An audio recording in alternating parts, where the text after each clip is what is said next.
그 두 번째 시간에는 신대체요법 그리고 신대체요법의 일종인 혈액투석에 대해서 조금 이제 설명을 드리도록 하겠습니다. 자, 이제 그 말기 신부전이라는 용어가 나오고 그 위에 이제 만성 콩팥병이라는 용어가 나오는데요.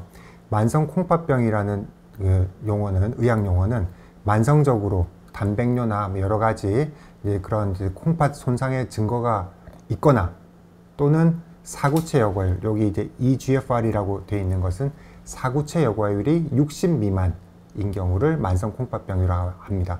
이 만성적이라고 하는 거에 이제 개념은 3개월 이상 지속되는 경우로 저희가 정의를 하고요. 그 다음에 이제 사구체 여과율이라고 하는 것은 이 사구체는 첫 번째 시간에서 제가 좀 설명을 드렸던 그 콩팥에 있는 필터를 이제 사구체라고 하는데 그 사구체를 통해서 분당 어느 정도의 혈액이 이제 여과가 되느냐라고 하는 겁니다.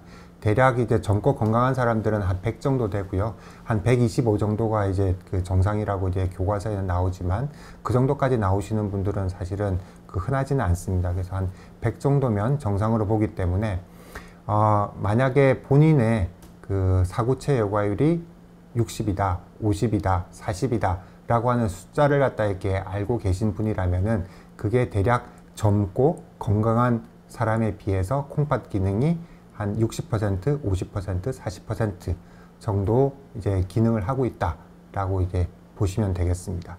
그런 이제 그 사구체 여과율이 60 미만, 이게 뭐 사람이 이제 키가 크신 분도 있고 작은 분들도 있는 것처럼 그 사구체 여과율도 좀 높은 분도 있고 적은 분도 있습니다. 그래서 100이 이제 보통 평균이라고는 하지만 60 이상이면은 이제 그냥 정상적으로 콩팥에서 노폐물을 여과할 수 있다라고 이제 생각할 수 있는데 60 미만이면은 조금 이제 그 기능이 이제 저하되었다라고 이제 판단할 수 있기 때문에 60이라고 하는 그 숫자를 기준으로 해서 그 미만이 되면은 이제 콩팥 기능이 떨어진 만성 콩팥병으로 진단을 할 수 있습니다.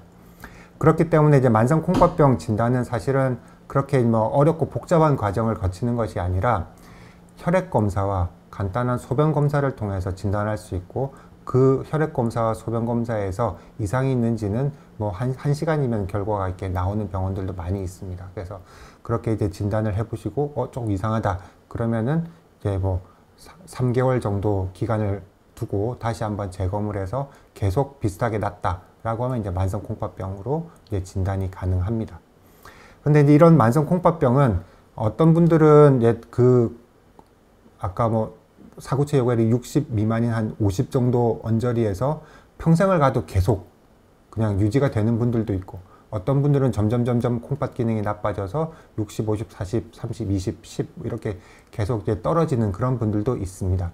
그래서 그 만성 콩팥병으로 진단된다고 하더라도 그것 자체가 이제 크게 걱정하기보다는 그렇게 이제 만성 콩팥병이 진단이 된 상태에서는 앞으로 이제 관리를 잘하고 모니터링을 잘 함으로써 더 나빠지지 않도록 하고 그렇게 이제 그 문제가 없도록 잘하는 것이 더 중요하다라고 이제 생각하면은 좋을 것 같고요.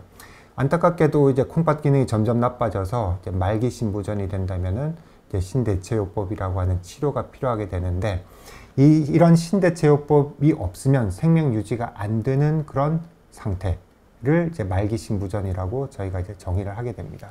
이런 이제 말기 신부전이 됐을 때 우리가 이제 선택할 수 있는 그런 그 옵션은 투석이라는 방법하고 이식이라는 방법하고 이 두 가지로 이제 크게 나눌 수가 있고요.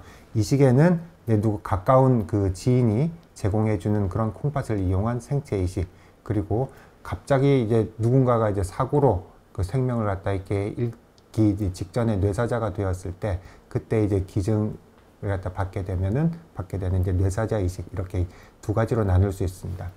그리고 이제 투석에는 이제 오늘 말씀드릴 이제 혈액 투석이라는 방법과 이제 복막 투석이라는 방법으로 이렇게 나눌 수가 있고요.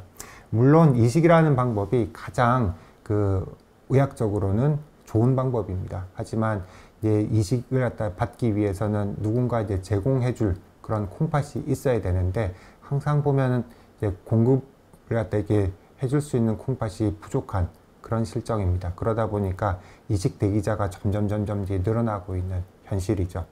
그래서 이식을 갖다 만약에 이제 그 이식도 이제 결국은 수술이기 때문에 이제 수술을 갖다 이렇게 받기가 어려운 그런 건강 상태에 있는 환자분이라든지 아니면은 이식을 갖다 이렇게 누군가 제공해 줄 수 있는 그런 그 가까운 가족이 없는 분들, 이런 분들은 이제 투석 치료를 갖다 이렇게 하게 되는데, 투석 치료는 이제 혈액투석과 복막투석이라는 방법이 있다 라고 이제 말씀을 드리고, 그 각각에 대해서 조금 더 이제 설명을 드리겠습니다. 먼저 혈액투석이라고 하는 것은 그 일주일에 3번, 월요일, 수요일, 금요일, 아니면 화요일, 목요일, 토요일, 이런 식으로 일주일에 3번 투석을 하게 되고, 한 번 투석하러 오시게 되면은 4시간의 투석을 갖다 이렇게 받게 됩니다. 그래서 이제 의료기관에 방문해야 되는 시간이 조금 이제 많은 게 어떻게 보면 단점이겠죠. 하지만 그 동전의 양면 같아서 그런 단점은 거꾸로 보면은 그 병원에 자주 오기 때문에 건강 관리가 아주 이렇게 좀 면밀하게 필요한 그 투석 환자분들이 건강 관리를 갖다 잘 받을 수 있는 그런 또 기회가 되기도 합니다. 그리고 또 여러 그 투석이라고 하는 힘든 치료를 갖다 받고 있는 동료를 갖다 지켜봄으로써 그런 동료 의식을 갖게 되고, 그리고 위로를 받게 될 수 있는 그런 기회가 될 수도 있고요. 그런데 이제 또 하나의 단점이 있는 것이, 그 혈액투석은 그 투석을 하는 동안에만 소변을 보는 것이다 라고 이제 또 설명을 드렸었는데, 그러면 투석을 안 하는 동안에 소변이 안 만들어지기 때문에 그 시간에는 그만큼의 노폐물과 수분이 몸속에 축적이 되게 됩니다. 그래서 그런 그 축적되는 노폐물과 수분이 우리 몸의 건강을 갖다 급격하게 나빠지지 않도록 하기 위해서는 그 식이요법을 갖다 이렇게 엄격하게 비교적 해야 되는 그런 단점이 있을 수 있습니다. 두 번째 이제 복막투석인데요. 이 복막투석은 그 우리 몸 안에 있는 복막을 이용을 해서 노폐물과 수분을 제거하는 방법입니다. 복막은 이제 배 안에 있고요.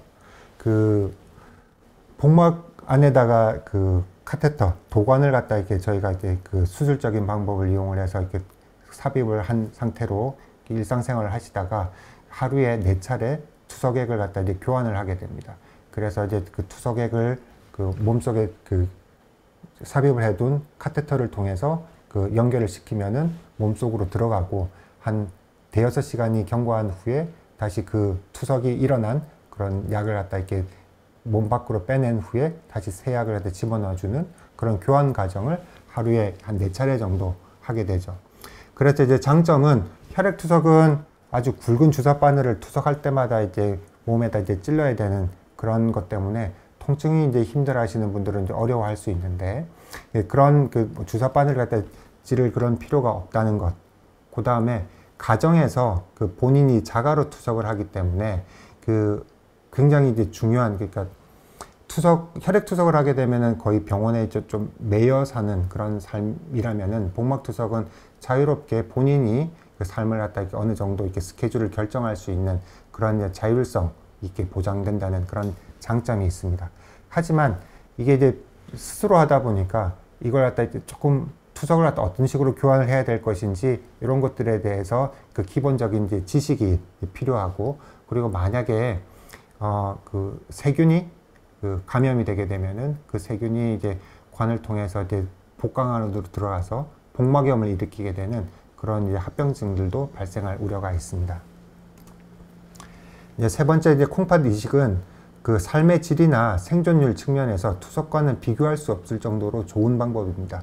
그렇기 때문에 이제 말기 신부전 환자라면 이제 꿈과 같은 그런 이제 콩팥 이식을 갖다 받고 싶은 그런 희망을 가지고 있는데, 안타깝게도 그걸 제공을 갖다 받을 수 있는 기회가 한정되어 있기 때문에 모든 분들이 이제 콩팥 이식은 받지 못하는 그런 실정이죠. 근데 이제 그 콩팥 이식을 갖다 받게 되면은 그걸로 끝나는 건 절대로 아니고, 그 후에 관리도 굉장히 중요한데요. 그 이식 후에 남의 이제 장기가 몸속으로 들어온 거기 때문에 만약에 이제 거부 반응이 이제 일어나게 되면은 콩팥 기능이 급격하게 나빠질 수 있습니다. 그래서 거부 반응을 억제하기 위한 그런 그 면역 억제제를 이제 복용을 해야 되고, 그리고 그럼에도 불구하고 콩팥 기능이 나빠지게 될 수도 있기 때문에 중간중간에 계속 병원에서 그런 검사와 치료를 갖다 이렇게 받아야 됩니다. 자, 이제 본격적으로 이제 혈액투석에 대해서 좀 설명을 드리겠습니다. 먼저 이제 혈액투석의 원리에 대해서 이제 말씀을 드릴 텐데요. 크게 이제 노폐물을 제거하는 원리와 수분을 제거하는 원리가 있습니다. 노폐물을 제거하는 원리는 여기 이제 확산이라고 되어 있는데, 여기 이제 그 혈액투석은 3요소가 있습니다. 세 가지 이제 기본적으로 꼭 갖춰야 될 것. 혈액이 있어야 되고, 그 다음에 투석액이 있어야 되고요. 그 다음에 이제 그 사이에 투석막이라고 하는 필터가 있어야 됩니다. 그래서 여기 이제 보시면은 혈액 쪽에는 까만 점으로 표기한 그런 노폐물들이 많이 있는데, 이런 노폐물들이 그 투석액 쪽에는 없죠. 없어서 그 혈액 쪽에 높은 농도, 투석액 쪽에는 낮은 농도, 그래서 농도 차이가 있기 때문에 농도가 높은 쪽에서 이렇게 이제 노폐물들이 투석막을 건너서 제거가 되는 이런 현상을 확산이라고 하게 됩니다. 두 번째 이제 한의 여과라고 하는 것은 이제 수분을 제거하는 그런 원리가 되겠는데요. 그 여기 투석액 쪽에서 석션을 하는 쫙 빨아당기는 그런 압력을 갖다 걸게 되면은, 여기 이제 압력을 표현을 한 건데, 걸게 되면은 이쪽에 압력이 높기 때문에 A 쪽에 있는 혈액 쪽에 있는 수분이 딸려 들어가는 그런 그 과정을 겪게 됩니다. 그런 과정을 통해서 이제 수분을 제거하는 그런 원리를 한외여과라고 합니다. 근데 이제 어떤 투석막을 쓰는 경우에는 이렇게 이제 물이 제거되는 그런 과정에서 물 속에 포함되어 있는 여러 가지 그 물질, 노폐물들이 같이 딸려가는 현상들이 이렇게 발생할 수 있게 되는데, 그런 현상들을 이제 대류라고 얘기를 합니다. 그래서 이제 이런 것들이 이제 혈액투석의 이제 기본적인 원리가 되겠고요. 좀 이제 모식적으로 살펴보게 되면, 아까 말씀드린 혈액투석의 3요소, 혈액과 투석막과 투석액이 있는데, 혈액 속에는 이렇게 이제 노폐물들이 많이 있습니다. 여러 종류의 노폐물들이 있고요. 시간이 지나면 그 투석액 쪽에는 노폐물의 농도가 낮기 때문에 이쪽으로 이렇게 빠져나가는 그런 현상을 겪게 됩니다. 그런데 이렇게 이제 분자량이 아주 작은 물질들은 잘 빠져나가고요. 분자량이 중간 정도 되는 건 그것보다 좀 덜 빠져나가고, 분자량이 아주 큰 물질들은 안 빠져나가는, 분자량의 크기에 따라서 확산되는 정도가 이제 달라지게 되죠. 그렇기 때문에 만약에 이렇게 이제 분자량이 크지만 우리 몸속에 불필요하다라고 하면은 이 확산이라고 하는 원리만으로는 제거를 갖다 충분히 못하는 그런 문제점이 발생을 할 수 있습니다. 그래서 이제 두 번째는 이제 한외여과라고 하는 이제 그 수분을 제거하는 그런 원리인데요. 여기 이제 그 혈액 쪽이 있고 투석막이 있고, 이렇게 압력을 갖다 가하게 되면 이 압력 때문에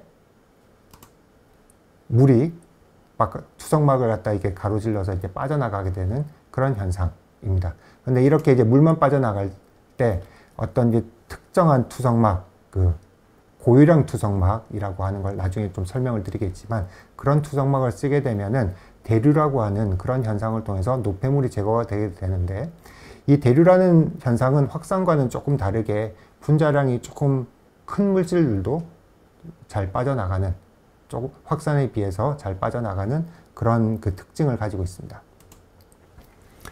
만성 콩팥병이 말기 신부전으로 이렇게 진행되는 그런 걸 갖다 설명드리는 그런 슬라이드인데요.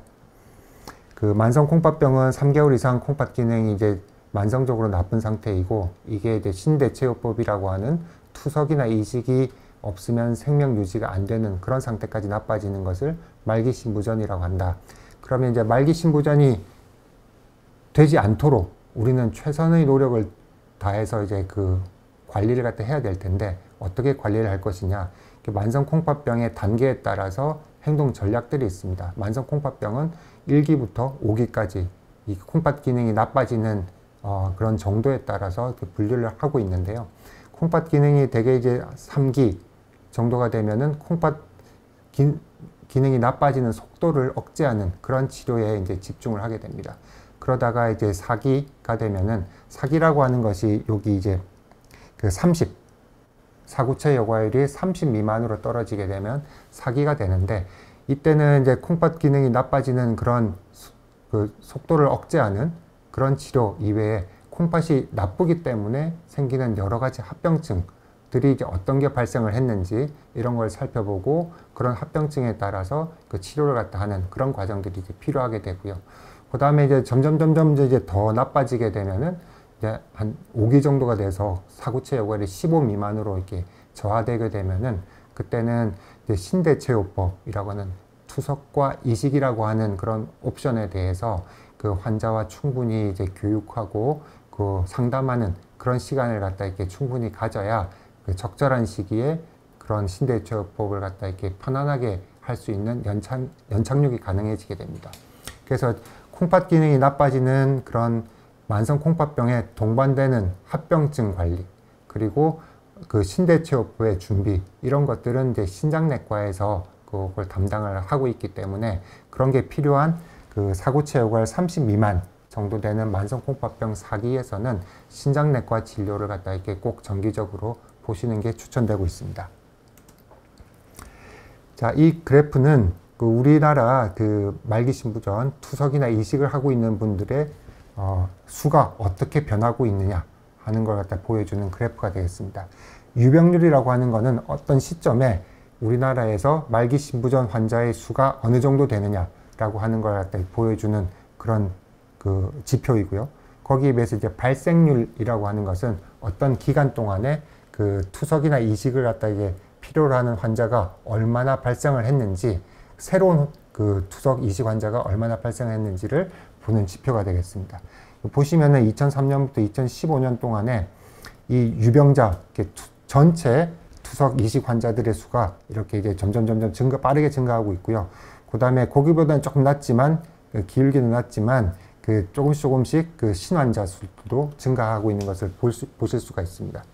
이렇게 이제 그 빠르게 우리나라에서 그 말기신부전, 투석이나 이식이 필요한 환자들이 늘어나고 있는 것은 크게 두 가지 이유가 있습니다. 하나, 가장 제일 중요한 것이 평균 수명의 증가입니다. 우리나라 이게 수명이 이제 증가하면서 여러 가지 이제 만성 질병을 가지고 있는 그런 분들이 많아지게 되고, 그런 만성 질병을 가지고 있는 분들이 그 치료를 받는 기간이 길어짐에 따라서 이렇게 이제 합병증 중에 하나인 말기신부전도 늘어나고 있는 것인데요. 그 말기신부전의 원인 중에서 대표적인 원인 질환 두 가지가 당뇨병과 고혈압입니다. 그래서 이제 그 나이가 많은 분들이 당뇨병과 고혈압을 가지고 오랫동안 치료를 받다 보면 콩팥 기능이 이렇게 나빠져서 투석이나 이식이 필요한 그런 상황이 될 수 있다라고 하는 것을 갖다 보여주는 그래프입니다. 이 그래프는 대한신장학회에서 매년 그 등록 사업이라고 하는 그걸 통해서 우리나라의 그 투석의 현황을 갖다 이렇게 그 보고를 하고 있습니다. 그 보고서에 나온 그래프인데요. 우리나라에서 투석이나 이식이 필요한 말기신부전 환자의 원인이 과연 어느 정도의 비율이냐라고 하는 걸 갖다 이렇게 보여주는 그래프입니다. 먼저 이 제일 위에 있는 노란색 그래프가 당뇨병이 되겠고, 그러니까 당뇨병 때문에 콩팥이 나빠져서 투석을 하시는 분이 전체 투석 환자의 절반 정도다라고 이제 보시면 되겠습니다. 두 번째 이유는 이제 고혈압이 되겠고요. 고혈압은 한 20% 정도가 됩니다.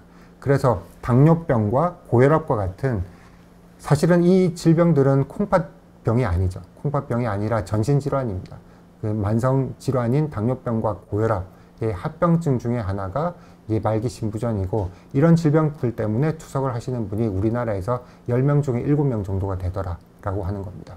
근데 이제 거기에 비해서 이제 만성 사구체 신염이라고 하는 질병이 이제 콩팥에서 생기는 가장 그 주요한 질병인데요. 이 사구체 그 필터에 만성적으로 이제 염증을 일으키는 그런 여러 가지 질병을 갖다 이렇게 통칭해서 부르는 이름이고, 이 콩팥병 때문에 그 콩팥이 완전히 나빠지는 것은 전체 환자의 불과 그 9%에 불과하다라고 되어 있습니다. 그렇기 때문에 사실은 저희가 이제 신장내과에서 그 신장을 갖다 치료를 하고는 있지만, 결국은 그 신장내과로 오시기 전 단계인 당뇨병과 고혈압 초기부터 잘 관리하고 콩팥이 나빠지지는 않는지 이런 것들에 대해서 지속적으로 이렇게 검사를 해보는 그런 관리가 꼭 필요하다고 말씀드릴 수가 있겠고, 이제 그래프를 보시면은 1995년 요 때를 갖다 기점으로 해서 그 당뇨병과 고혈압이 만성 사구체 신염을 갖다 역전한 그런 걸 갖다 아실 수가 있을 겁니다. 그래서 이런 그 당뇨병과 고혈압의 그 유병률, 그런 환자분들이 이제 늘어나고 있는 것은 그 평균 수명이 늘어나고, 그 다음에 이제 식습관이 이제 그 서구화되고, 그리고 이제 체중이 증가하고, 그런 여러 가지들이 이제 겹쳐지면서 이런 질병이 많아지고, 이런 질병으로 인해서 고통받는 시간이 길어지면 길어질수록 콩팥 기능도 나빠질 확률이 높다라고 이제 생각할 수 있겠습니다. 자, 왼쪽에 있는 그래프는 투석 환자의 이제 생존율인데요. 이 생존율을 보시면은 혈액투석과 복막투석이 이제 큰 차이는 없고, 5년 생존율은 60%, 10년 생존율은 40% 정도가 됩니다. 생존율이라고 하는 게 참 애매한, 그래서 이제 그 일반인들에게는 잘 다가가지 않는 그런 개념입니다. 저희들 입장에서는 5년 생존율이 60%다 라고 하면은 10명 지금 이제 투석을 갖다 이렇게 시작을 했을 때 5년 후가 되면은 10명 중에서 6명은 살아있고 4명은 이제 돌아가신다 라고 하는 뜻인데, 거꾸로 이제 환자분의 입장에서 보면은 나는 5년 후에 살아있거나 죽거나 둘 중에 하나이지 살 확률이 60%다 라고 하는 거는 어떤 의미인지 정확하게 이해를 하기는 어렵죠. 그래서 이제 다른 식으로 좀 통계를 해보면은 65세 이상을 대상으로 해서 이제 그 좀 조사를 해봤더니 각종 암으로 인해서 돌아가실 확률보다 말기 신부 전 투석하시는 분이 돌아가실 위험성이 2배 이상 높습니다. 그래서 사실 암이라고 그러면은 정말 저기 사망 선고라고 이제 생각할 수도 있겠는데, 암보다도 이 말기 신부 전은 악성 질환이 아님에도 불구하고 더 악성 질환보다 더 악성인 그런 질환이다 라고 생각을 갖다 해주시면 좋겠고, 그렇기 때문에 이제 투석도 잘 받아야 되고 여러 가지 투석 외 관리도 같이 병행을 함으로써 이런 생존율을 갖다 개선시키는 것이 이제 꼭 필요한, 아직까지 절박한 그런 질병 중에 하나라고 이제 인식을 할 수 있으면 좋겠습니다. 두 번째 있는 그래프는 이제 삶의 질이라는 건데요. 어떤 질병에 걸리면은 삶의 질이 이제 떨어지게 됩니다. 그래서 어떤 질병이 얼마나 심각한 질병이냐라고 하는 걸 갖다 이렇게 우리가 비교 평가를 할 때 뭐 생존율 이런 것들도 이제 중요한 지표 중에 하나이지만, 이 삶의 질 정도가 어느 정도 되느냐라고 하는 것도 이제 중요한 지표 중에 하나예요. 그런데 완전한 건강 상태가 이제 1이라고 봤을 때 만성 콩팥병 3기, 4기, 5기 이렇게 콩팥 기능이 조금씩 나빠지는 거에 따라서 그 환자분들이 느끼시는 그런 그 삶의 질 정도가 이제 급격하게 이제 떨어지는 걸 알 수가 있고, 투석을 하는 사람들은 대개 이제 완전한 건강 상태에 비해서 나는 한 50% 정도 수준으로 건강이 이렇게 떨어진 저하된 그런 상태이다 라고 이제 평균적으로 이렇게 보이는 그런 그 나쁜 삶의 질을 가진 그런 질병이기도 합니다.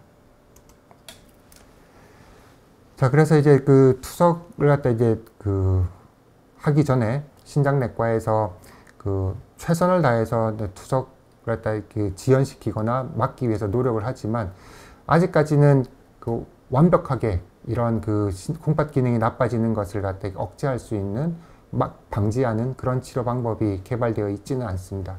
그러다 보니까 시간이 지나면은 투석이라고 하는 게 이제 필요한 시점이 올 수도 있겠는데요. 그러면은 어떤 시점에 투석이 이제 필요하다라고 이제 결정을 하게 될지에 대해서 좀 말씀을 드려보겠습니다. 2012년 그 가이드라인에서는 콩팥 기능이 나쁜 것만 가지고는 투석을 갖다 이렇게 결정하지 말자라고 하는 게 이제 핵심이었었습니다.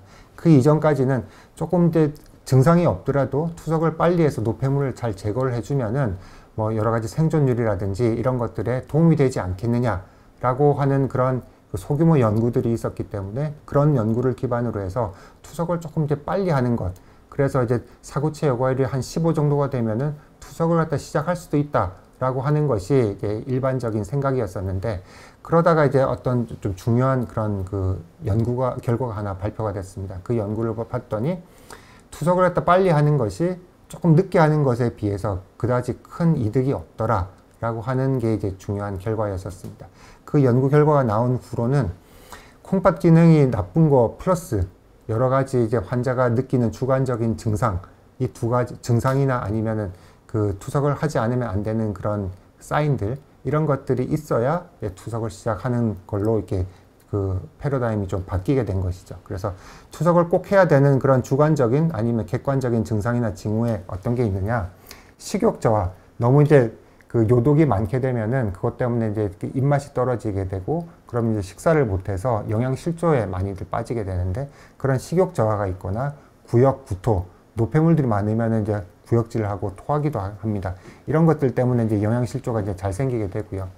그 다음에 이제 요독증이 심하게 되면은 온몸이 이제 심하게 가려움증이 생기게 되는데, 이런 증상들, 혹은 심장이 있고 심장 바깥에 둘러싸고 있는 심낭이라고 하는 주머니에 그 염증 때문에 그 이제 심낭염이 생기게 되는 그런 경우, 혹은 그 콩팥이 하고 있는 여러 가지 노폐물 배설을 통해서 우리 몸의 그 pH, 그 산성도를 갖다 중성 상태로 잘 유지하고 있는 그런 기능을 콩팥이 담당하고 있는데, 그걸 갖다 이제 못하게 되면은 그 우리 몸에 급격하게 이제 산성으로 이렇게 바뀌게 되는 그런 문제가 생기게 됩니다. 그런 이제 심한 대사산증이 오는 경우, 아니면 콩팥을 통해서 배출돼야 되는 칼륨, 이런 것들이 이제 배출이 잘 안 되고 약을 갖다 아무리 투여해도 수치가 너무 높아져서 위험한 경우, 이런 경우, 혹은 체액량이 과다한 경우, 그러니까 그 말초 부종이나 폐 부종 이런 것들 때문에 호흡 곤란이 생기는 이런 경우, 이런 경우에는 이제 투석이 이제 필요하게 되겠죠. 그래서 이제 콩팥 기능이 그 나쁜 어떤 그 객관적인 수치보다는 수치가 조금 좋더라도 이런 증상들이 약물 치료로 잘 해결이 안 되면 투석을 좀 조기에 시작을 해야 될 수도 있고, 아니면은 그 콩팥 기능을 나타내는 사구체 여과율이 굉장히 낮더라도 이런 증상이 없으면은 조금 투석 치료를 갖다 보류해 볼 수 있는 그런 그 상황으로 이렇게 가이드라인이 이제 변화가 되었습니다. 근데 이제 앞서 말씀드린 이런 그 증상들은, 그 만성 콩팥병으로 인한 증상들은 대개 이제 사구체 여과율이 5에서 한 10 정도 되면 나타나는 것으로 이렇게 알려져 있고, 그래서 이제 우리나라 이게 한 연구 결과를 보면은 그 노인분들에서 이제 투석을 갖다 하는 경우에 사구체 여과율의 평균이 한 8.8 정도 되더라라고 하는 그 연구 결과도 있습니다. 그래서 대략 그 정도가 되면은 이제 투석을 때 시작을 하게 되고, 그래서 이제 맨 밑에 있는 거는 말씀드린 것처럼 그 사구체 여과율 단독으로는 그 투석 시작 시기를 갖다 판단하지 않고 여러 가지 다른 그 객관적인 주관적인 그런 것들을 갖다 이렇게 살펴서 투석 시작 시기를 갖다 결정하게 된다라는 내용입니다. 혈액투석의 역사 이런 얘기하면 이렇게 그 관심 없으신 분들은 재미없는 얘기고, 그 저희들 같이 이제 투석을 갖다 계속 하는 분들은 신기하네, 옛날에는 이렇게 했구나, 그런 걸 갖다 이렇게 알게 되는 건데, 잠깐만 살펴보면은 한 그 19세기에 투석이라고 하는 것들에 대해서 이제 개념이 이제 처음 나오게 됐습니다. 그래서 이제 셀로판이라는 걸 통해서 이제 그 물질과 이런 수분이 이동을 할 수 있다라고 해서 그런 그 셀로판을 갖다 이제 반투과성 막이다라고 하는 것들이 이제 과학적으로 이제 증명이 되면서, 그런 것들을 이용을 해서 이제 노폐물과 수분을 갖다 제거하는 그런 것들이 이제 좀 개념이 정립이 되기 시작을 했는데요. 본격적으로 그 이제 환자에게 쓰이기 시작한 것은 1945년입니다. 1945년에 이와 같은 큰 이제 셀로판 통에다가 그 투석을 갖다 해서 급성 신부전을 갖다 이렇게 치료를 갖다 한 그런 사례가 보고가 되었습니다. 그 뒤에 이제 5년이 있다가 이제 우리나라에서 이제 전쟁이 났는데요. 전쟁을 통해서 사실은 이제 의학은 상당히 좀 또 그 한 단계 발전하는 그런 계기를 맞이하게 되는 그런 경우가 종종 있습니다. 한국 전쟁에서는 급성 신부전이라고 하는 거의 치료에 대해서 좀 중요한 그런 이벤트가 크게 두 가지가 있었는데요. 그 다발성 그 손상, 그러니까 그 굉장히 많이 다쳐서 뭐 출혈이 심하거나 그래서 이제 급성 신부전이 온 환자들, 이런 환자들을 치료를 하는데 혈액투석을 갖다 이용을 해봄으로써 여기 밑에 이제 그 군복을 입고 있는 군유관이 이제 투석을 하는 그런 장면이 되겠는데, 이렇게 이제 투석을 갖다 함으로써 이제 생명을 건진 그런 경우가 있어서 그 전후에 혈액투석이라고 하는 것이 이제 중요한 그 신장 치료로 이렇게 많이 이렇게 각광을 받기 시작한 그런 계기가 되었고요. 또 하나는 이제 우리나라에 와서 갑자기 이제 콩팥 기능이 이제 나빠지고 이제 급성 신부전이 오는 그런 환자들이 이제 좀 발견이 됐는데, 나중에 알고 보니까 그게 이제 바이러스에 의한 그 유행성 출혈이었다라는 걸 갖다 이제 바이러스를 갖다 우리나라 그 미생물학자가 이제 처음 발견을 한 그런 계기, 그런 질병군들이 이제 한국 전쟁에서 이렇게 많이 이렇게 발견이 되었고, 그걸 갖다 이게 몇십 년 동안 잘 추적을 해서 그 질병의 원인까지 밝혀낸 그런 것들이 이제 이 전쟁에서 좀 신장내과적인 좀 중요한 그런 이정표가 되는 사건들이었었습니다. 근데 이제 이렇게 이제 투석을 하는 기술은 어느 정도 이제 발전이 돼서 이렇게 하면 노폐물도 제거가 되고 수분도 제거가 되더라 라고 하는 걸 갖다 이렇게 알게 됐는데, 근데 이제 문제는 그러면 우리 몸 속에서 어떻게 혈액을 갖다 이렇게 효과적으로 빼낼 것이냐 하는 문제가 이제 잘 해결이 안 됐었습니다. 여러분들 그 수혈해 보신 경험이 있을 텐데요. 수혈할 때 보면은 이제 본인의 혈관에다가 주사 바늘을 찔러서 한 400cc 피를 갖다 뽑는데 한 10분, 15분 걸립니다. 그렇게 이제 해야 400cc를 뽑을 수가 있는데, 근데 이제 투석을 할 때 그 혈류량은 보통 분당 200cc에서 400cc까지 1분에 그 정도의 피를 뽑아내야 됩니다. 그러면은 그 수혈을 할 때, 헌혈을 할 때, 이제 말씀을 잘못 드렸네.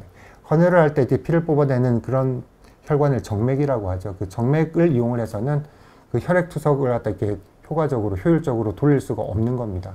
그래서 뭔가 조금 더 혈류량이 이렇게 많은 그런 혈관이 필요했고요. 또 하나는 이 정맥이라고 하는 것은 이 강의를 갖다 들으시는 분 중에서 이렇게 병원 생활을 오래 하신 분들은 주사를 갖다 정맥 주사를 많이 맞으신 분들이 있으실 텐데요. 그런 분들은 이 정맥이 없어져서 주사 바늘을 갖다 꽂는데 굉장히 이렇게 고통을 받는 경우가 많이 있습니다. 그래서 이제 이런 정맥들은 주사 바늘을 몇 번 찌르다 보면은 혈전이 생기게 되고, 그런 것 때문에 혈관이 막혀서 그런 더 이상 그걸 갖다 혈관을 통해서 뭐 주사를 갖다 주입을 하거나 피를 뽑아낼 수 없는 그런 막힌 혈관이 되고 맙니다. 그렇기 때문에 이제 여러 번 주사 바늘을 찌르더라도 계속 피를 갖다 뽑아낼 수 있는 안정적인 혈관 접근로가 필요하게 됐던 거죠. 그래서 이제 그런 것들이 처음에는 이제 외부 단로라고 하는 바깥으로 그 혈관을 갖다 이렇게 연결을 해가지고 그 혈관으로 계속 피가 지나가고 있는 걸 갖다 평소에 볼 수 있는 겁니다. 그 혈관에다가 이제 주사 바늘을 갖다 2개를 찔러서 혈액 투석을 했었죠. 근데 이제 이렇게 하는 거는 감염의 위험성이 굉장히 크죠. 그래서 만약에 이제 혈액 속에 이제 감염이 된다 그러면 그 혈액을 타고 전신으로 이렇게 세균이 퍼지게 되는 그런 균혈증, 폐혈증으로 인해서 이렇게 사망에 이를 수 있는 그런 우려도 있기 때문에 이런 것들을 갖다 이렇게 계속 쓸 수는 없었습니다. 그래서 이제 고민을 하다가 그 뒤에 나온 것이 그 몸 안에 있는 그 동맥과 정맥을 갖다 이렇게 살짝 연결을 해서 그 동맥의 피가 정맥으로 흐르게 하는 그런 이제 동정맥루라고 하는 것을 갖다 만들어서 우리가 원하는 혈류 속도를 갖다 안정적으로 이렇게 공급받을 수 있는 그런 길이 생겼죠. 우리나라에서는 이제 대구 동산병원에서 이제 그 투석을 갖다 처음 시작을 했다고 알려지고 있고요. 그리고 그 의료보험 이제 시작된 이후에 이제 혈액 투석을 많이 하게 됐는데, 혈액 투석을 갖다 이렇게 예전에 저희 그 아버님의 이렇게 친구분께서 그 70년대 투석을 갖다 받으셨던 분이 있었습니다. 근데 이제 그분은 처음에는 굉장히 이렇게 잘 살았는데 투석을 하게 되면서 점점 이렇게 너무 이렇게 병원비가 많이 나와서 그것 때문에 경제적으로 이렇게 어려워지시는 그런 걸 갖다 제가 어릴 때지만 이게 기억에 있는데요. 그렇게 이제 비싼 그런 치료였기 때문에 일반인들이 콩팥이 나쁘더라도 엄두를 못 내던 그런 치료 방법 중에 하나였었죠. 그런데 이제 그게 이제 의료보험에 적용이 되기 시작하면서부터 혈액투석이 이제 아주 보편화되었고, 지금은 이제 굉장히 그 정부에서 지원을 해주는 그런 비율이 높습니다. 그래서 이제 본인 부담 비율이 이제 10%에 불과하기 때문에 사실 지금 이제 환자분들이 그 병원에 실제로 그 직접 지급하시는 비율은 30년 전에 제가 이제 전공의 때 지급하던 비율의 그 금액에 비해서 거의 차이가 없는 것 같습니다. 자, 그 다음 이제 그 아까 말씀드렸던 중요한 그 투석 혈관에 대해서 이제 조금 더 자세히 살펴보도록 하겠습니다. 투석 혈관은 투석 환자분들에게서는 어떻게 보면 이제 생명줄이라고 이렇게 말씀을 드릴 수도 있겠는데요. 분당 200에서 400ml 정도의 혈액을 갖다 빼내고 몸 밖으로, 그리고 이제 투석을 갖다 한 다음에 깨끗해진 그런 정화된 피를 다시 몸 속으로 집어넣어주는 그런 혈관을 동정맥루라고 합니다. 이 그림을 보시면은 여기 이제 빨간 부분, 여기 빨갛게 내려가는 부분이 이제 동맥이 되겠고요. 이 동맥에서부터 그 정맥을 갖다 살짝 연결을 해가지고 동맥의 피가 물론 대부분은 이제 손가락 끝까지 갔다가 다시 이제 정맥으로 가겠지만 일부가 이렇게 이제 동정맥루를 통해서 정맥으로 이렇게 흘러가게 되는 걸 만들게 됩니다. 그 동맥은 굉장히 그 심부에 있습니다. 깊숙하게 있습니다. 거기에 비해서 이제 정맥은 피부 바로 밑에 있죠. 피부 바로 밑에 있기 때문에 우리가 주사 바늘을 갖다 찌르기 위해서 찾기가 쉽고, 그리고 이제 동맥의 피를 받아서 이렇게 아주 혈류량이 이렇게 빠르게 이렇게 많이 흘러가게 되면은 그 높은 압력을 견디기 위해서 정맥벽이 이제 딱딱해지고 굵어지게 됩니다. 그러면 이제 주사 바늘을 여러 번 찌르더라도 그 주사 바늘 그 혈관이 안정적으로 유지가 되기 때문에 막히게 되거나 그렇지 않고 이제 쓸 수가 있게 되는 거죠. 이렇게 만드는 걸 자가 혈관을 이용한 동정맥류라고 저희들이 얘기를 하고요. 본인 혈관을 갖다 사용할 수 있는 게 이제 가장 좋은데, 이렇게 이제 만들게 되면은 정맥이 성숙되어야, 그러니까 굵어지고 혈액량이 굵어지고 이제 많이 흐르게 되어야 거기 이제 바늘을 찌를 수가 있습니다. 그래서 이제 성숙되는 과정이 보통 한 두 달 정도 걸리기 때문에 그 2달 동안은 투석을 위해서 사용을 할 수가 없게 되는 것이죠. 그래서 만성 콩팥병 한 5기 정도가 되면은 이식을 갖다 하실 수 있는 상황인지 이런 걸 먼저 살펴보고, 이식을 갖다 이게 하기가 어려운 그런 상황이다 라고 하면은 이제 투석을 갖다 결정을 하게 되는데, 투석 중에서는 혈액 투석을 갖다 이게 할 것이냐, 복막 투석을 할 것이냐, 이 두 가지를 놓고 여러 가지 장단점을 비교를 해서 이제 환자와 의사는 이렇게 앞으로 콩팥 기능이 완전히 나빠지게 됐을 때 어떤 투석 방법을 선택할 것인지를 갖다 이게 미리 결정을 하게 됩니다. 만약 환자에게 혈액 투석이라고 하는 방법이 이제 더 좋다, 그리고 환자도 그 방법이 이제 더 좋겠다라고 하는 경우에는 미리 투석이 필요하다고 생각되는 그런 시점보다는 적어도 3개월에서 6개월 이전에는 이 동정맥류 수술을 갖다 이렇게 받아야, 그래서 나중에 투석이 필요하게 되는 그런 시점에 이 동정맥류를 이용을 해서 그 투석을 시작할 수 있게 됩니다. 그런데 이제 안타깝게도 투석이라고 하는 것이 너무 힘들고 괴롭고, 그리고 환자들로서는 그냥 무작정 피하고만 싶은 그런 선택입니다. 그러다 보니까 그 투석을 갖다 준비를 해야 되는 시기를 놓치고, 투석 혈관을 갖다 만들어야 되는데 못 만들고 지내시다가 그냥 투석이 반드시 없으면 안 되는 큰일 나는 그런 시기까지 이제 도달하게 되는 경우가 아주 가끔 있습니다. 만약에 이제 그런 경우라고 하면은 이런 동정맥류를 만들더라도 바로 사용을 할 수가 없기 때문에 임시 도관, 이제 카테터를 이용을 해서 피를 뽑아내고 집어넣어주는 그런 카테터를 삽입을 하게 되는데, 이 카테터라고 하는 것이 들어있으면은 샤워도 제대로 못하고 이제 불편하겠죠. 환자에게 그냥 불편한 그런 것들도 있고요.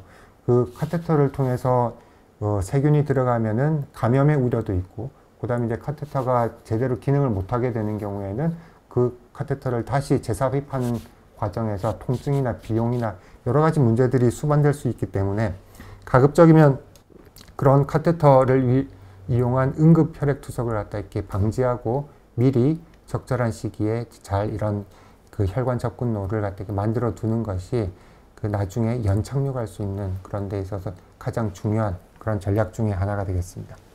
이렇게 이제 동정맥류가 만들어져 있는 분이라면은 투석을 시작할 때 15게이지에서 16게이지 정도 되는 굉장히 굵은 바늘을 이제 두 개를 찔러서 혈액 투석을 이렇게 받게 됩니다. 이렇게 보면 그 바늘을 이제 2개를 찌른 그림인데요. 하나는 그 투석막 기계 쪽으로 이제 들어가는 그런 그 혈관이고요. 또 하나는 이제 다시 그 투석을 거친 그런 혈액이 그 정맥으로 돌아가게 되는 그런 이제 바늘이 이제 2개가 찔려 있는 그림입니다.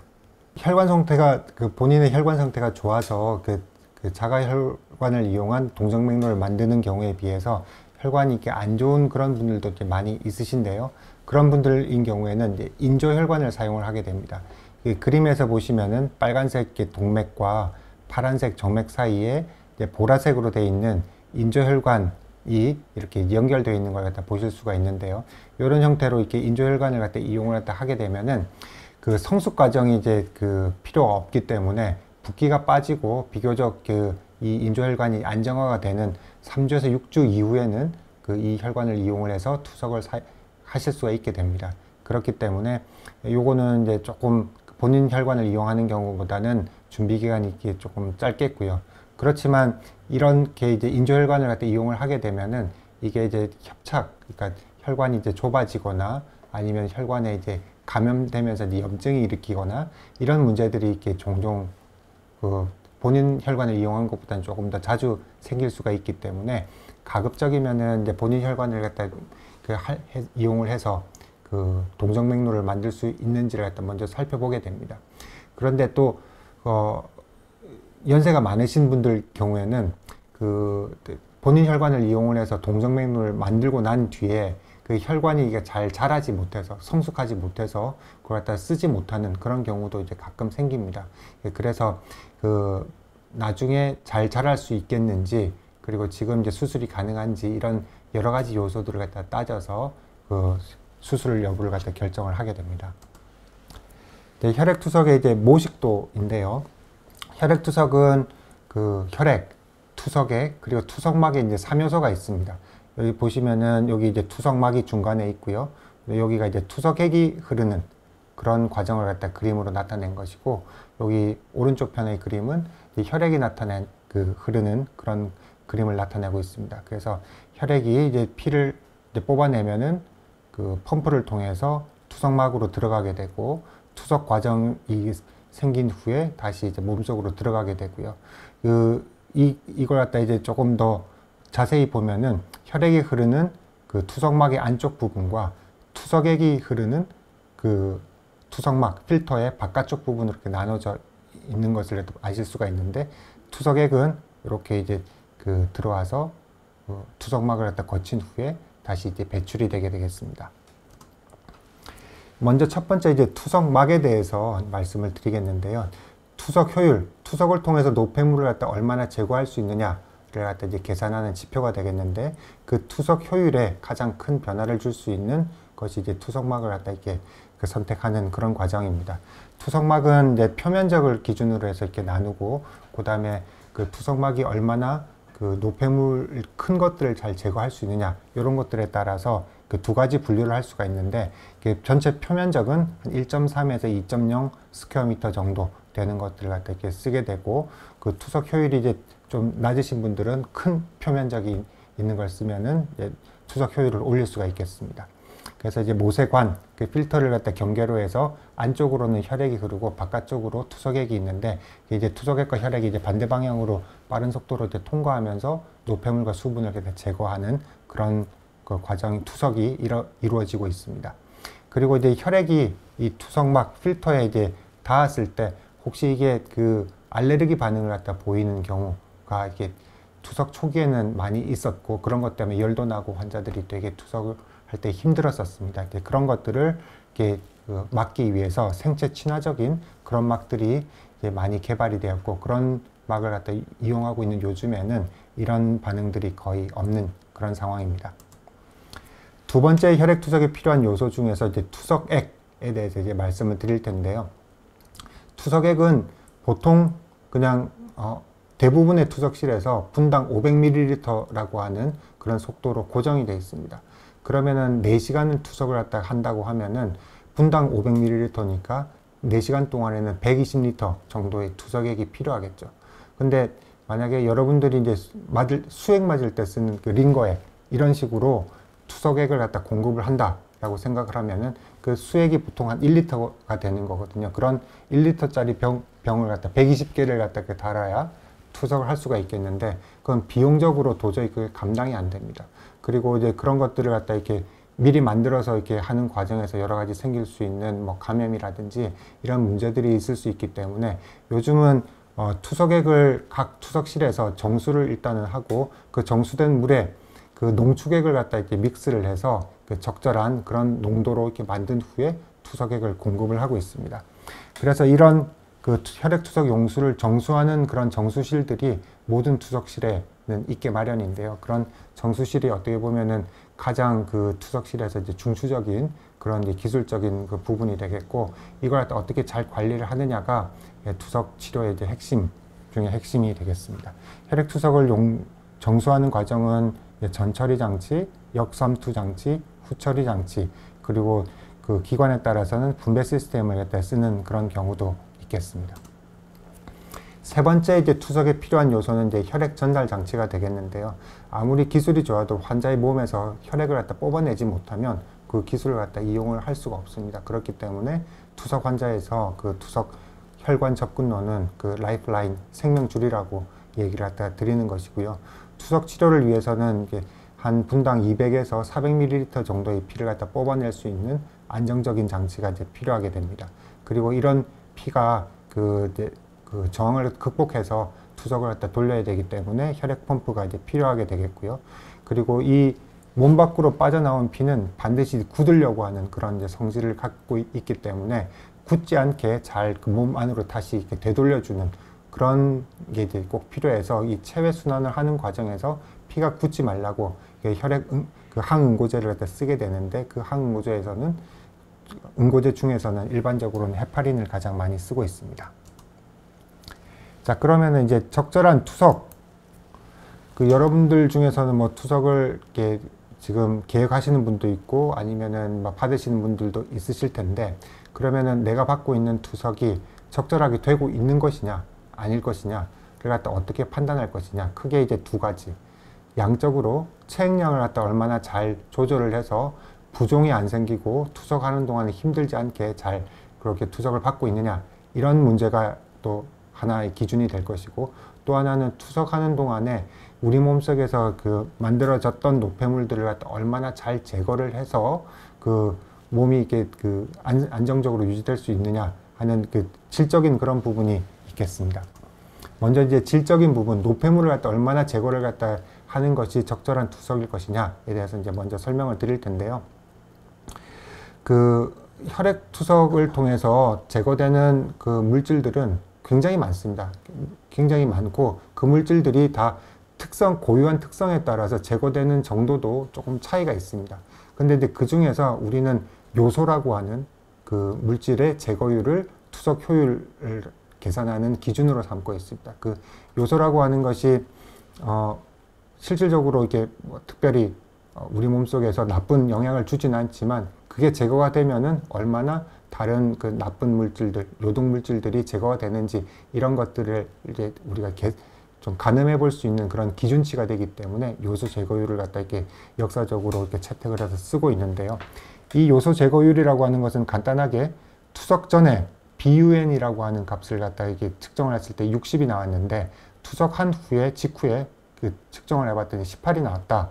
그러면은 이러한 공식에 따라서 100분율로 계산된 값입니다. 그러니까 투석하는 4시간 동안에 70%의 요소가 제거가 되었다라는 그런 거죠. 그래서 대략 이런 값이 한 65% 이상 되면은 그 한 번 받는 투석이 적절하게 투석이 되고 있다라고 이제 보실 수 있겠습니다. 또 하나의 이제 개념은 KT over V라고 하는 개념인데요. 이 KT over V에서 분모에 있는 V는 우리 몸의 특성입니다. 그래서 우리 몸 속에 있는 그 부분 중에, 체중 중에서 그 요소가 분포할 수 있는 그런 체적, 그 부피가 얼마나 되느냐라고 하는 걸 갖다 나타내는 것이고요. 그래서 그 환자들마다 개개인별로 이렇게 딱 정해져 있는 값이죠. 그 분자에 있는 KT라고 하는 값은 여기서 이제 K라고 하는 것이 이제 좀 중요할 텐데요. 이 K를 갖다 그 결정짓는 요소에는 여러 가지가 있습니다. 그거는 이제 다음 슬라이드에서 제가 좀 설명을 드릴 것이고요. T는 이제 투석 시간입니다. 그래서 투석 효율이 높은 그런 필터를 사용하고 그 혈액 그 속도를 갖다 빠르게 해서 K 값을 갖다 올릴 수도 있고, 아니면은 투석 시간을 길게 해가지고 투석 효율을 높일 수도 있습니다. 그래서 이런 투석 효율을 갖다 이렇게 높일 수 있는 방법은 분모는 변할 수가 없기 때문에 분자를 증가시키는 그런 방법으로 할 수가 있어서, 만약에 이제 우리가 그 투석 효율이 좀 낮은 환자가 있다. 그러면 어떻게 그 목표하는 투석 효율에 도달하게 할 것이냐라고 할 때는 URR, 그 요소 제거율보다는 KT over V의 개념을 할 때 이해하는 것이 조금 더 전략적으로 도움이 되실 수 있겠습니다. 그래서 이 KT over V는 최소한 1.2는 환자에게 전달이 될 수 있도록 해줘야 되는데, 투석을 하다 보면 여러 가지 문제로 그 우리가 처음에 계획했던 것만큼 투석이 안 되는 경우가 많이 있습니다. 뭐 예를 들어 4시간 투석을 해야 되는데 3시간 반 있다가 환자분이 이제 화장실 가고 싶다.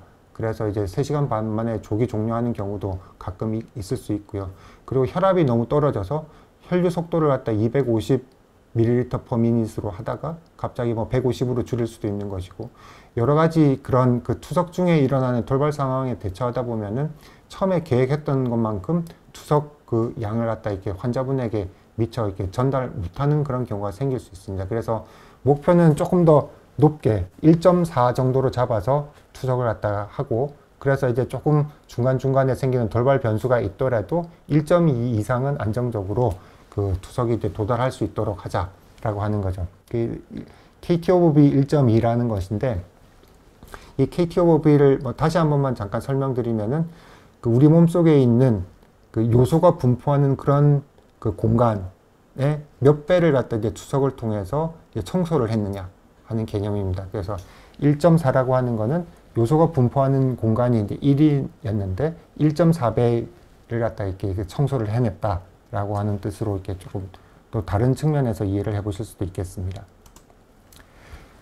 그 앞서 말씀드린 KT 오브 V의 K에 영향을 미치는 인자는 크게 세 가지가 있는데요.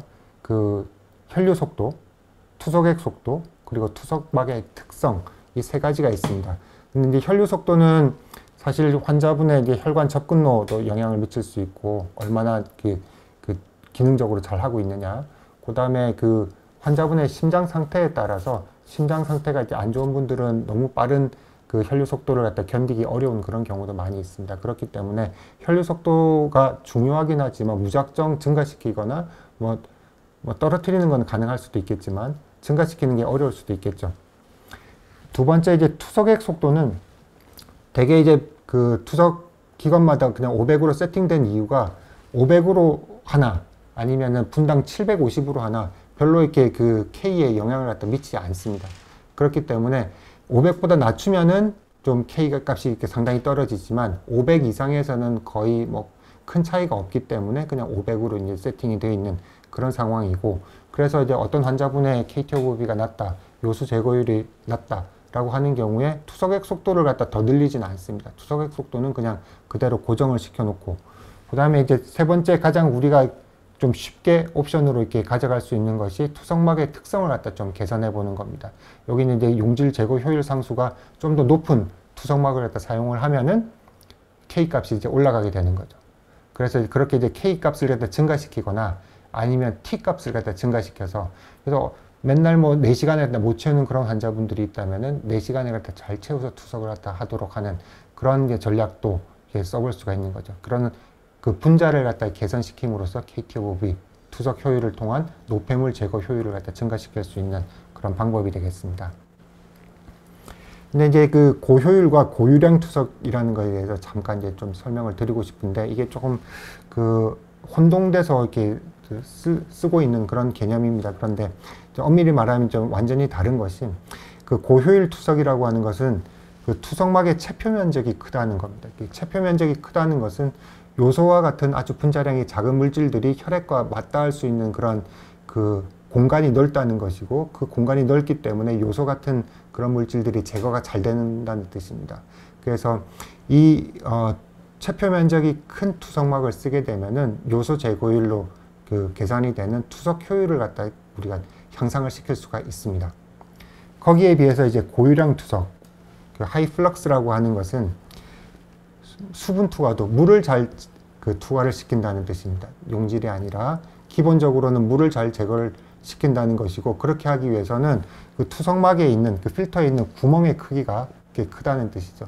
이 구멍의 크기가 커서 수분이 투과가 잘 되는데, 이렇게 투과가 잘 되는 막의 특성은 노폐물 제거도 분자량이 좀 큰 것이 제거가 잘 되는 거죠.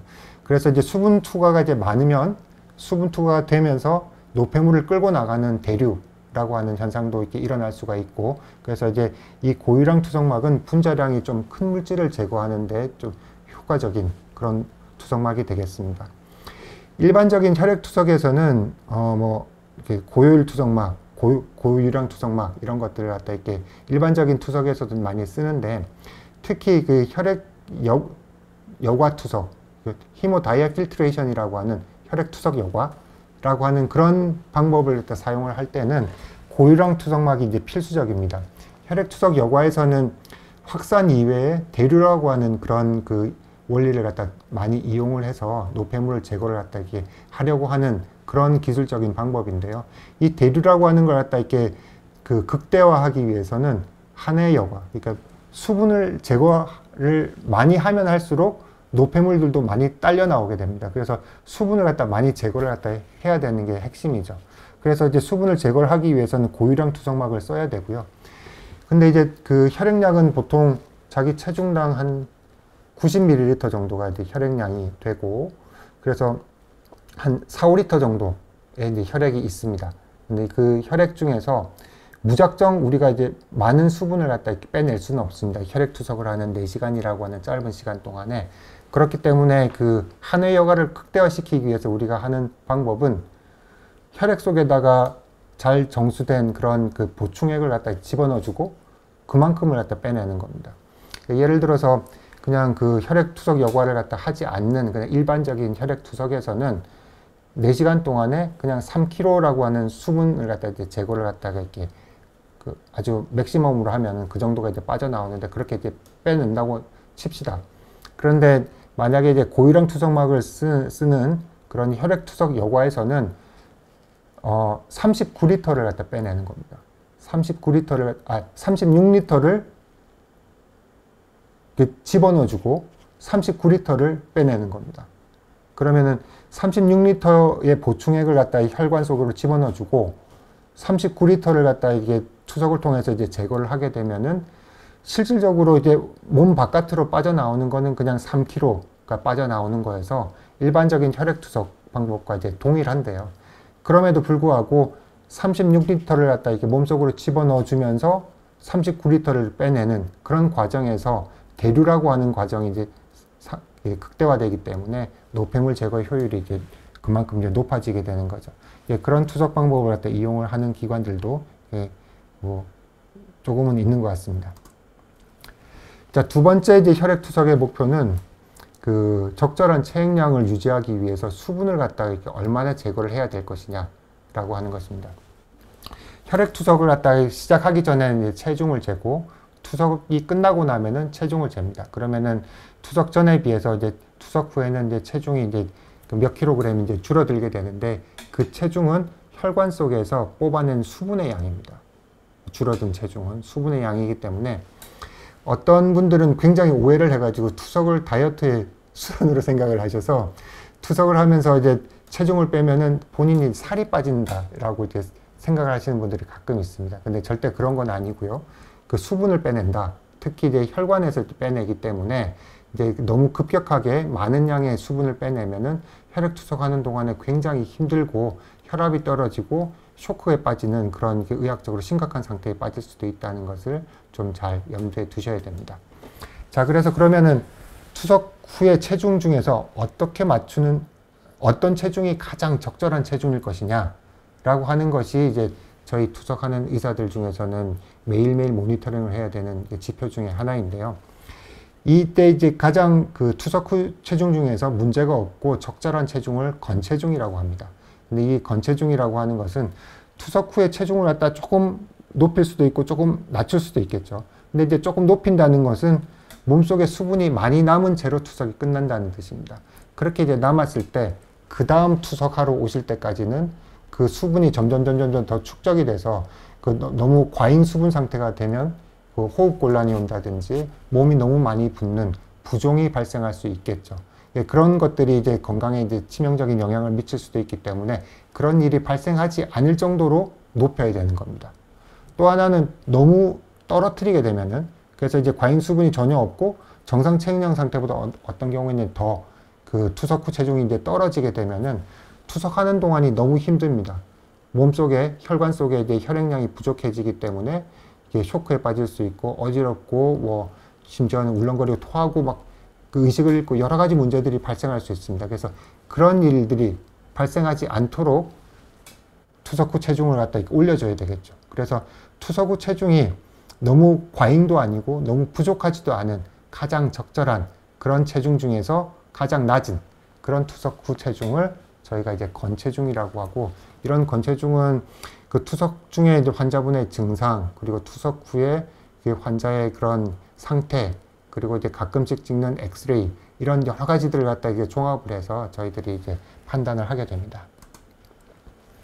자, 그러면은 그 저희 병원에서 투석하시는 환자분의 그런 실제 자료 화면을 보시면서 상세 과정을 좀 이렇게 설명을 드리도록 하겠습니다.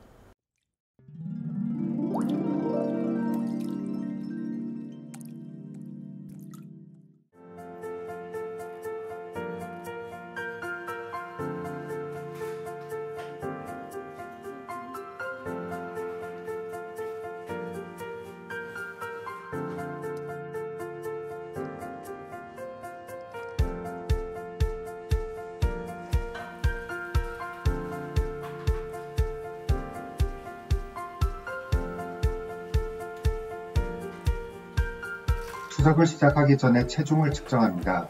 이 체중은 투석 중 제거할 수분량을 결정하는 데 중요한 기준점이 되므로 정확하게 측정해야 합니다.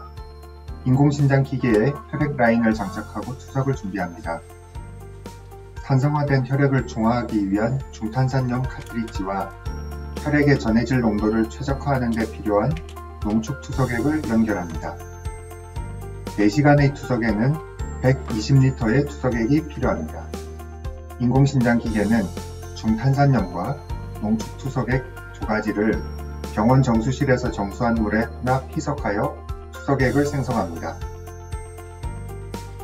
인공신장 기계에 투석막, 즉 필터를 장착합니다.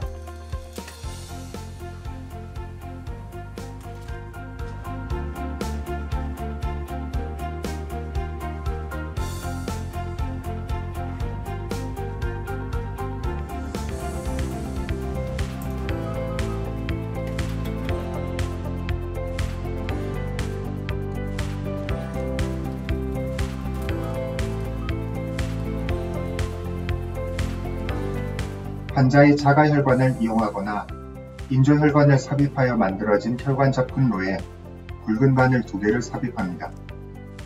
이 중 하나는 혈액을 인공신장 기계 쪽으로 유입시키는 바늘이고 또 다른 바늘로는 혈액이 몸속으로 다시 주입됩니다.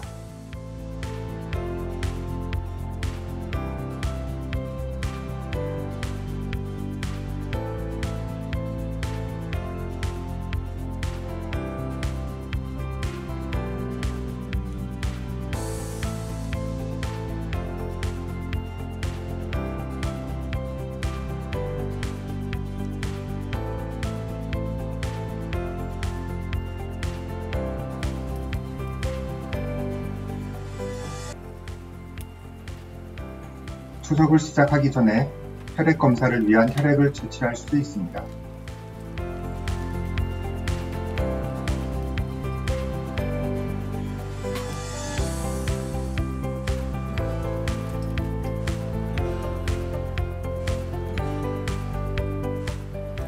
혈관 접근로의 혈액 라인을 미리 준비해둔 인공신장기의 혈액 라인에 연결합니다. 사용 가능한 동정맥로가 만들어져 있지 않거나 사용하던 동정맥로에 협착이나 혈전과 같은 문제가 발생하여 사용하지 못하는 경우에는 중심정맥에 삽입된 임시도관을 이용하여 투석을 시행할 수도 있습니다. 임시도관으로는 주로 펌켓을 사용하는데 이 도관은 목정맥을 통해 심장까지 삽입되어 있고 피하 터널이 있어 감염 위험성을 저하시켰기 때문에 수개월 정도 사용 가능합니다.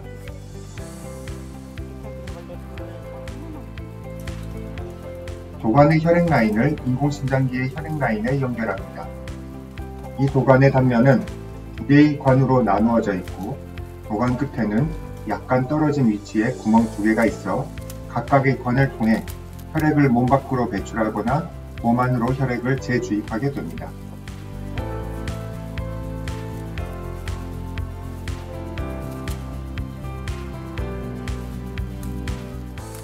투석 시간, 혈류 속도, 제거할 수분량 등 투석 처방을 입력합니다.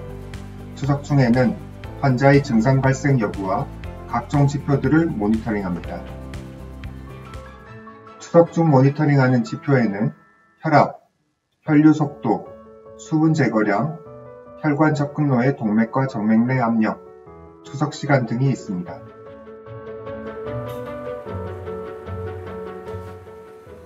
투석 종료 시 환자의 필요에 따라 조혈 호르몬제, 비타민 D 제제, 그리고 철분 제제를 혈액 라인을 통해 주입할 수 있습니다.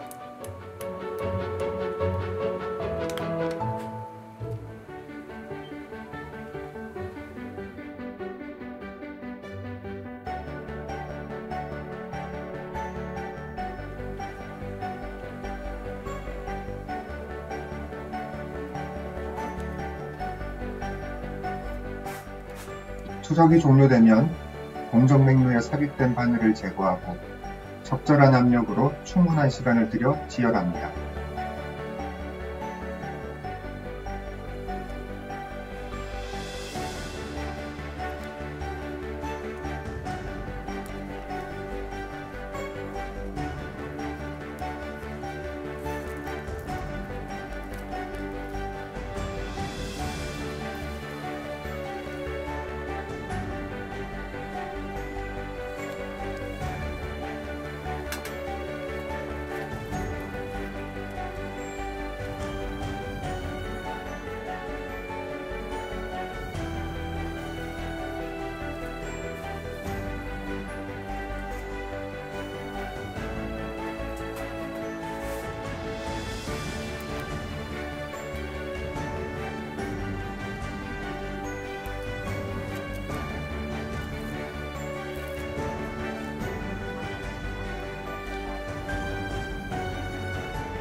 투석 후 체중을 다시 한번 측정하여 목표로 한 수분 제거량을 달성했는지 확인합니다.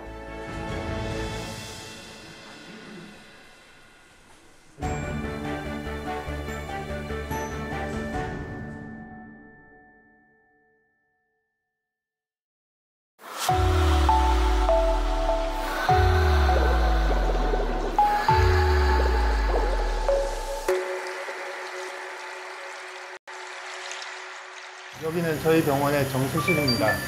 먼저 그 수돗물로부터 저희 이제 원수를 공급을 받고요. 들어온 원수는 여기 이제 필터 3개를 먼저 거치게 되는데, 첫 번째 필터는 그 침전물이 이렇게 다 제거가 되는 그런 이제 필터가 되겠고요. 두 번째는 이제 카본 필터입니다. 여기서는 이제 유기물들이 이제 빠져나가고, 그리고 이제 수돗물 그 소독할 때 쓰는 그 염소 이런 성분들이 이제 제거가 되는 카본 필터가 되겠고, 마지막에 있는 이 필터는 연수기입니다. 그래서 그 물속에 들어있는 칼슘이나 마그네슘과 같은 그런 이제 이온들이 이제 제거가 되는 이 연수기가 되겠습니다. 이 연수기를 거친 후에는 여기 이제 역삼투압 방식의 그 RO라고 하는 그런 그 정수시설로 들어오게 되는데, 여기서는 이제 거의 이제 뭐 세균이라든지 세균에 들어있는 이제 내독소 같은 그런 것들도 이제 완벽하게 이제 제거가 되는 그런 시설이 되겠고, 이 이제 역삼투압 방식의 정수 시설을 갖다 거친 후에는 저수조에 잠깐 저장이 됐다가 환자에게 들어가는 이제 투석기로 배분되기 전에 여기에 있는 그 서브 마이크론 필터를 갖다 거쳐서 최종적으로 다시 한번 정수가 되겠습니다. 방금 저희 병원에 투석하러 오신 분이 이제 투석을 받고 나가는 과정까지를 살펴봤고요. 마지막에 이제 저희 그 투석을 하는데 필요한 투석 용수를 정수하는 시설을 잠깐 이렇게 보셨습니다. 조금 더 이렇게 자세히 설명을 드리는 기회를 갖고자 하는데요. 여기 보시면은 저희 병원 이제 정수 시설을 갖다 찍은 사진이 되겠고요. 그 수돗물을 원수로 쓰게 됩니다. 뭐 저수지라든지 뭐 이런 물들은 이제 절대로 쓰면 안 되고요. 수돗물을 갖다 이렇게 사용을 해서 들어온 그 원수는 그 3개의 이제 큰 통에 있는 필터를 거치게 되는데요. 먼저 처음에 거치는 게 이제 멀티미디어 침전 필터입니다. 여기는 이제 수돗물 속에 있을 수 있는 여러 가지 이제 뭐 모래라든지 뭐 먼지라든지 이런 것들을 이제 제거하는 그런 필터가 되겠고요. 두 번째 거치게 되는 이 카본 필터는 그 수돗물을 갖다 이렇게 정수하는 그런 시설에서 이렇게 세균을 갖다 이렇게 죽이는 그런 물질이 이제 염소 소독 과정인데요. 그 염소 소독에서 이제 만들어지는 그런 물질들, 클로라민과 같은 그런 물질들은 자칫 잘못해서 이제 우리 그 투석이라는 과정을 통해서 환자의 혈액 속에 들어가게 되면은 그게 이제 용혈성 빈혈을 유발을 할 수 있기 때문에 그 염소 소독에서 만들어진 그런 물질들과 여러 가지 유기물을 제거하는 카본 필터를 거치게 됩니다. 그 다음 이제 세 번째 통은 이제 연수기가 되겠는데요. 그 수돗물 속에서는 칼슘이나 마그네슘과 같은 그런 이온들이 있습니다. 그래서 그런 이온들은 이제 제거가 되어야 되기 때문에 그런 이온들을 제거시키는 그런 연수기가 있고, 그렇게 이제 거친 그런 그 물이 역삼투압 정수시설로 큰 필터가 들어있는 그런 정수기로 들어가게 됩니다. 역삼투압에 대해서 이제 잠깐 이제 설명을 드리려고 하는데요. 위에 이제 A라고 하는 구획과 B라고 하는 구획이 있습니다. 여기 사이에 이제 막이 있고요. 근데 이제 이 A라고 하는 구획에는 먼지를 비롯한 여러 가지 정수가 되기 전에 그런 물질들이 막 있는 거죠. 근데 일반적으로 이런 막은 이제 반투과성 막이기 때문에 그 B라고 하는 아무 물질도 없는 구획으로부터 A 쪽으로 물이 이동을 하도록 되어 있습니다. 이게 이제 삼투압이죠. 근데 이런 삼투압에 반해서 역삼투압을 갖다 걸려면은 A 쪽에다가 아주 강한 압력을 걸어주는 겁니다. 그렇게 압력을 걸어주게 되면은 A 쪽에서 B 쪽으로 물이 이동을 하게 됩니다. 그러면은 맑은 물만 B 쪽에서 이렇게 얻을 수가 있게 됩니다. 이렇게 되는 것이 이제 역삼투압 정수시설이 되겠고, 이 역삼투압 정수시설을 갖다 거친 물은 저수조에서 잠깐 이렇게 저장이 되었다가 서브 마이크론 필터를 통해서 환자에게 배분되기 전에 최종적으로 다시 한 번 더 필터링이 되는 그런 과정을 거치게 됩니다.